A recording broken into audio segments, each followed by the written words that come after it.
भविष्यात असे भाई कुणी पैदा होणार नाही आणि झालेच पैदा तर आम्ही त्याची अशी अवस्था करू। ज्या ठिकाणी भाईगिरी केली, दहशत माजवली, तिथेच नेऊन पोलिसांनी त्याची मस्ती उतरवली। तुम्ही पाहत असलेला व्हिडिओ आहे पुण्यातल्या हडपसरमधला। पोलिसांनी गुंड टिपू पठाणची त्याच्याच एरियात नेऊन धिंड काढली आहे।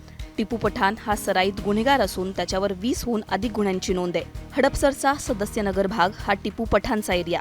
या ठिकाणी तो गुंडगिरी, दमदाटी करत असल्याची माहिती पोलिसांना मिळाली। या भागातील एका कार्यक्रमात टिपू पठाणने नोटांची उधळण केली होती। त्यानंतर पोलिसांनी त्याच्यावर आणि त्याच्या साथीदारांवर गुन्हा दाखल केला।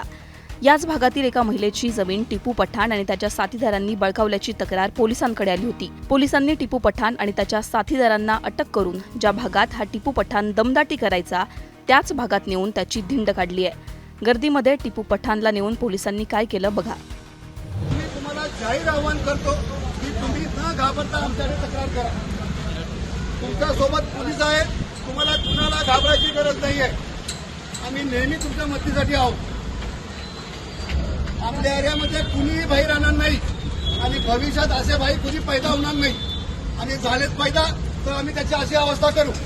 टिपू पठाण, त्याचा भाऊ इजाज पठाण व त्याचे इतर साथीदार यांच्यावरती गुन्हा दाखल करण्यात आलेला असून सर्वांना अटक करण्यात आलेली आहे। टिपू पठाण यांनी त्या भागामध्ये यापूर्वीही गुन्हेगारी कृत्य केलेलं असून त्याच्यावरती विविध पोलीस स्टेशनमध्ये गुन्हे दाखल आहेत। त्या दृष्टीनं आम्ही त्याच्यावरती मोक्कासारखी कारवाई करण्यासाठी सुद्धा पूर्णपणे चाचपणी करत आहोत। पोलिसांच्या या कारवाईनंतर आता तरी पुण्यातील वाढत्या गुन्हेगारीला आळा बसतो का हे पाहणं महत्त्वाचं असणार आहे।